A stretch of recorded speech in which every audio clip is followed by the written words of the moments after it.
ഈ കഴിഞ്ഞു പോയ ഒരു ISL സീസണിൽ കേരള ബ്ലാസ്റ്റേഴ്സ് ഏറ്റവും കൂടുതൽ പ്രശ്നങ്ങൾ നേരിട്ട ഒരു പൊസിഷനാണ് ഡിഫൻസ് എന്ന് പറയുന്നത്. കേരള ബ്ലാസ്റ്റേഴ്സിനെ സംബന്ധിച്ചിടത്തോളം ഫോറിൻ താരങ്ങളാണെങ്കിലും ഇന്ത്യൻ താരങ്ങളാണെങ്കിലും ഒരേപോലെ തന്നെ മോശം പ്രകടനം കേരള ബ്ലാസ്റ്റേഴ്സിന് വേണ്ടി കാഴ്ചവെച്ച, അതായത് ഡിഫൻസിൽ കാഴ്ചവെച്ച സീസണാണ് ഈ കഴിഞ്ഞു പോയ ISLൻ്റെ 11ാം സീസൺ.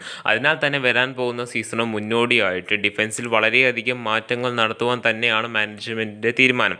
പല താരങ്ങളും വരാൻ പോകുന്ന സീസണിൽ കേരള ബ്ലാസ്റ്റേഴ്സിൻ്റെ ഡിഫൻസിൽ തുടരുകയില്ല എന്ന് ഏകദേശം ഉറപ്പാണ്. മിലോസ് ട്രിൻസിച്ച് കേരള ബ്ലാസ്റ്റേഴ്സ് വിട്ടേക്കുമെന്ന സാധ്യതകളെല്ലാം ഏകദേശം ഉറപ്പായി കഴിഞ്ഞിരിക്കുകയാണ്. അതുമാത്രമല്ല മറ്റ് പല താരങ്ങളുടെയും ഇന്ത്യൻ താരങ്ങളുടെ ആവട്ടെ കാര്യത്തിലൊക്കെ ഏകദേശം തീരുമാനം ആവുമെന്ന കാര്യത്തിൽ ഉറപ്പാണ്. ഓർമിപ്പാം റൂവയുടെ കാര്യം അദ്ദേഹം ഈസ്റ്റ് ബംഗാൾ നോട്ടം വിട്ടു എന്നൊക്കെ നമുക്ക് അറിയുവാനായിട്ട് സാധിക്കുന്നുണ്ട്. സോ ഇങ്ങനെയൊക്കെയാണെന്നുണ്ടെങ്കിൽ വലിയൊരു അച്ചീവ്മെൻറ്റ് തന്നെ കേരള ബ്ലാസ്റ്റേഴ്സിൻ്റെ ഡിഫൻസിൽ വരുവാനായിട്ടുള്ള സാധ്യതകൾ കൂടുതലാണ്. അങ്ങനെ ഇരിക്കുന്ന ഈ ഒരു സാഹചര്യത്തിലാണ് രണ്ട് വിദേശ സെൻട്രൽ ബാക്ക്, അതായത് ISLൽ കളിച്ച് എക്സ്പീരിയൻസ് ഉള്ള രണ്ട് വിദേശ സെൻട്രൽ ബാക്കിനെ ടീമിലേക്ക് എത്തിക്കുവാനായിട്ട് കേരള ബ്ലാസ്റ്റേഴ്സ് ശ്രമിക്കുന്നു എന്ന തരത്തിലുള്ള റിപ്പോർട്ടുകൾ വരുന്നത്. പഞ്ചാബ് FCയുടെ നൊവേസിലിച്ചും അതോടൊപ്പം തന്നെ മുംബൈ സിറ്റി FCക്ക് വേണ്ടി ISLൽ വളരെയധികം എക്സ്പീരിയൻസ് ഉള്ള ഡിഫൻഡറായിട്ടുള്ള തിരി ISLൽ മോഹൻ ബഗാന് വേണ്ടിയും അതോടൊപ്പം തന്നെ മുംബൈക്കും കൊൽക്കത്തയ്ക്കും ഒക്കെ വേണ്ടി ജംഷഡ്പൂരിന് വേണ്ടിയൊക്കെ തന്നെ ബൂട്ടണിഞ്ഞിട്ടുള്ള തിരിയെ ടീമിലേക്ക് എത്തിക്കുവാനായിട്ടും കേരള ബ്ലാസ്റ്റേഴ്സ് ശ്രമിക്കുന്നുണ്ട് എന്നാണ് നമുക്ക് അറിയുവാനായിട്ട് സാധിക്കുന്നത്.